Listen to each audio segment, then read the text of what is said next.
Hey Meeples, welcome to Hero the Meeple, where we talk board games and more. Today I'm going to be talking about the games that I've been playing the most during quarantine. Curious to know what you all have been playing as well, so let me know down in the comments and make sure to like this video. Evolution Climate. Evolution is a game by North Star Games. It's for 2 to 6 players. I've been playing this game a lot, 2 players. It's really interesting to see what type of trait combinations you can come up with. Are you going to concentrate on animals who can forage for food really well or protect themselves really well, or are really good in one type of weather, or are you going to evolve them into a predator and go after the other species in the valley there? And if you're just interested in science, biology at all, and board games, this is one of the board games for you.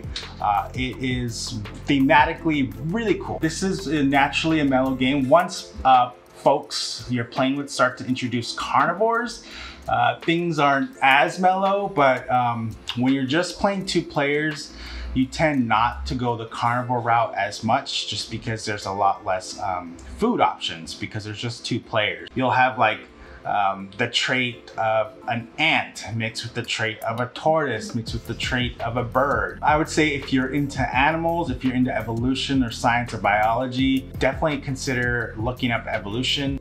I highly recommend getting the Evolution Climate version. Climate is a must. All right, next up we got Pandemic Legacy Season 1. Pandemic Legacy is made by Z-Man Games and is for 2 to 4 players. Legacy games are games that when you play, it permanently modifies the game depending on the outcome of your game. For Pandemic Legacy, you are a team of public safety, public health, emergency management, crisis management specialists traveling around the globe trying to stop 4 diseases from wreaking havoc all over the globe. Pandemic Legacy does follow a story that quickly evolves way beyond what the normal pandemic game encompasses. So the way you play Pandemic Legacy is actually over 12 months. Each game could potentially be 1 month. However, if you lose, you get another chance to play the second half of that month. You could technically, if you were to lose basically every game, you could play 24 games to get you through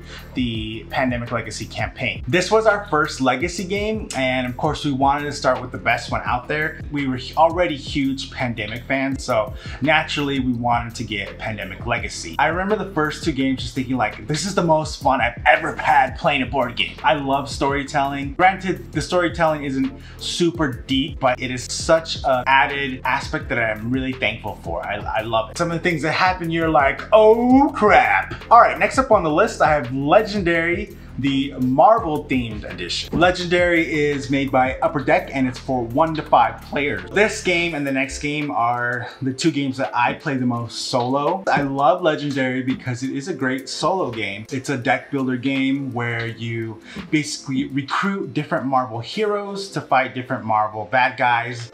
Each bad guy has its own scheme. It's a different win-lose condition each game. I'm a huge Marvel fan. I love Marvel so much. I really love when a board game is themed Marvel and it's actually a really good game. Actually, one of the things I really enjoy about the game is the setup, which I know setup is something we all dread for basically any board game, but I love going through the heroes and deciding who do I want in this game? Who do I want to be drafting as part of my team? I love going through all the Marvel characters and be like, who's gonna work well together? Fantastic Four, Spider-Man and his friends, the X-Men, the Avengers. Who am I gonna choose? I'm gonna choose one from each group. It's so fun. As you progress through the game, your deck of heroes is gonna get larger and stronger. The villains also are getting stronger at the same time. Say I probably beat it 50-50. All right, last up, Power Rangers Heroes of the Grid. The game is by Renegade Games. It's for 2 to 5 players, or 2 to 6, or 1 to 6 if you're like me and you want to play it and nobody wants to play as much as you do, so you figure out a way to play by yourself. It's cool. If you love Power Rangers, you're gonna love this game. Basically, you are Team Power Rangers. You're going around the city defeating the foot soldiers, defeating the monsters, and defeating the boss. You defeat the boss, you win. I love this game. I love the thematics of it because I'm a big Power Rangers fan, so I paint all the Power Rangers minis. So like I said, this game's actually for 2 to 5 players, although there's rules for 2 to 6 players because we all know that Power Rangers team will start with 5 players or 5 Rangers and then eventually find their 6th Ranger. Not all the teams, but that's generally the formula. I love this game so much, and I don't want to have to wait for other people to want to play it.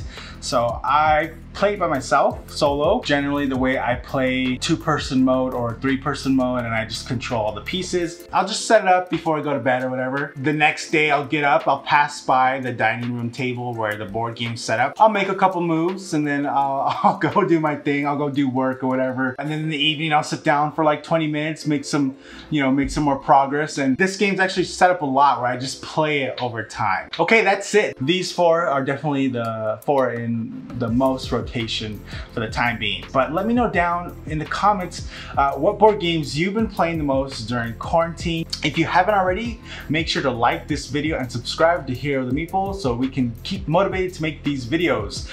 Thank you so much, Meeples. That's it for right now. This hero has some gaming to do. I'll see you later.